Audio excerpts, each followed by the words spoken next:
விஜயகுமார் அப்படின்ற நண்பர் வந்து பாத்தீங்கன்னா ஒரு கமெண்ட் வந்து போட்டிருந்தாரு, ப்ரோ ஐக்கூடைய நியோ 10R ஆர் விவோடைய T4 Pro பெஸ்ட் கேமராவா இருக்கணும், இதுல எது பெஸ்டா இருக்கும் அப்படின்ற மாதிரி வந்து கேட்டிருக்காரு. அது மட்டும் இல்லாம நாட் 5 போலான்னு தோணுது, ஆனா லைன் இஷ்யூ வந்துருமான்னு பயமா இருக்கு. OnePlus Nord 5க்கு லைஃப் டைம் வாரண்டி இருக்குதான்னு கூட தெரியல, ஒரே கன்ஃபியூஷனா இருக்கு அப்படின்ற மாதிரி வந்து விஜயகுமார் நண்பர் வந்து கேட்டிருந்தாரு. இப்போ ஃபர்ஸ்ட் அந்த ரெண்டு போன் நீங்க சொல்லியிருந்தீங்களா, ஐக்கூடைய நியோ 10R இல்லைனா விவோடைய T4 Pro அப்படின்னு சொல்லி கன்சிடரேஷன்ல வைக்கும் போது உங்களுக்கு பர்ஃபார்மன்ஸ் அந்த அளவுக்கு இம்பார்ட்டன்ட் இல்லை. எனக்கு நிறைய டெலிஃபோட்டோ அண்ட் தென் நிறைய போர்ட்ரேட் ஷாட்ஸ்லாம் நான் நிறைய எடுப்பேன், ஜூம்டு போட்டோஸ்லாம் நிறைய எடுப்பேன் அப்படின்னு நினைச்சீங்கன்னா கண்டிப்பா விவோடைய T4 Proக்கு வந்து எட்ஜ் வந்து இருக்கு. அது உங்களுக்கு கர்வ் டிஸ்பிளேல இருந்துற போது, ஆனா பர்ஃபார்மன்ஸ் வைஸ் வந்து பார்த்தோம்னா 7 Gen 4 தான் இருக்கும். ஸோ அது வந்து பார்த்தீங்கன்னா உங்களுக்கு ரொம்ப பீக்கான பர்ஃபார்மன்ஸ் அந்த மாதிரிலாம் இருக்காது. எனக்கு நான் அப்பப்போ தான் கேம் விளையாடுவேன், எனக்கு பர்ஃபார்மன்ஸை விட கேமரா அதுவும் பர்டிகுலராக ஜூம்டு போட்டோஸ் தான் இம்பார்ட்டன்ட் நீங்கன்னா இந்த ஃபோனும் வந்து நல்லா இருக்கும், பிரைமரியும் வந்து நல்லா இருக்கும், அது தென் செல்ஃபியும் வந்து நல்லா இருந்துற போது. இது அப்படின்னா ஐக்கூ 10Rல கேமரா நல்லாவே இருக்காதா அப்படின்னு சொல்லி கேட்டீங்கன்னா கிடையாது. கேமரா பிரைமரி சென்சார் நல்லா இருக்கும், செல்ஃபியும் வந்து பார்த்தீங்கன்னா உங்களுக்கு டீசென்டான அவுட்புட் வந்து எடுத்து கொடுத்துரும்.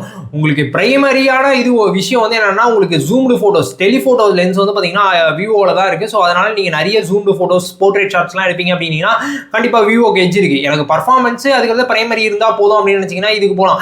இதுலயே Nord 5 வந்து சொல்லியிருந்தீங்க, Nord 5 வந்து பாத்தீங்கன்னா இது கோட் விழுமா விழாதா அப்படின்றது வந்து தெரியல. இப்போ வரைக்குமே லைன் இஷ்யூ அப்படின்னு சொல்லிட்டு யாருமே வந்து ரிப்போர்ட் பண்ணல. அப்படியே லைன் வந்தாலும் OnePlus சைட்ல இருந்து வந்து பாத்தீங்கன்னா லைஃப் டைம் வாரண்டி OnePlus உடைய Nord 5க்கும் வந்து இருக்கு. அது மட்டும் இல்லாம வந்து பாத்தீங்கன்னா உங்களுக்கு செல்ஃபி ரொம்ப இம்பார்ட்டன்ட், அது மட்டும் இல்லாம எனக்கு பெரிய டிஸ்பிளே வேணும், பர்ஃபார்மன்ஸும் வேணும், பெரிய பேட்டரி வேணும், இது எல்லாமே கன்சிடரேஷன்ல வச்சு எனக்கு பின்னாடி வந்து பாத்தீங்கன்னா அந்த ஜூம்டு போட்டோஸ்லாம் நான் நிறைய எடுக்க மாட்டேன், எனக்கு டெலிஃபோட்டோலாம் இல்லைனாலும் பரவாயில்ல பிரைமரி இருந்தாலே போதும் அப்படின்னு நினைச்சீங்கன்னா Nord 5 வந்து பாத்தீங்கன்னா ஒரு நல்ல சாய்ஸா வந்து இருக்கும். ஸோ இப்போ உங்களுக்கு அந்த டெலிஃபோட்டோ இம்பார்ட்டன்ட்னா நீங்க விவோ சைடு வந்து போங்க. இல்ல எனக்கு வந்து பாத்தீங்கன்னா எனக்கு பட்ஜெட் 25,000 ரூபாய்க்குள்ள தான், எனக்கு அதுக்குள்ளேயே வந்து பாத்தீங்கன்னா பர்ஃபார்மன்ஸ் அதுக்கு பிரைமரி இருந்தா போதும், எனக்கு வந்து செல்ஃபி இருந்தா போதும், மிச்சப்படி இந்த ஜூம்டு போட்டோஸ் நிறைய மேக்ரோலாம் எடுக்க மாட்டேன் அப்படின்னு நினைச்சீங்கன்னா நீங்க ஐக்கூ வந்து போகலாம். இல்ல என்னோட பட்ஜெட் வந்து பாத்தீங்கன்னா நான் இன்னும் கொஞ்சம் இன்க்ரீஸ் பண்ணுவேன், எனக்கு வந்து 30K வரைக்கும் எனக்கு இருக்கு, எனக்கு வந்து பாத்தீங்கன்னா பெரிய டிஸ்பிளே, பெரிய பேட்டரி, செல்ஃபி கேமரா சூப்பராக வந்து இருக்கணும் அப்படின்ற மாதிரிலாம் நினைச்சீங்கன்னா கண்டிப்பா Nord 5 வந்து இங்க வந்து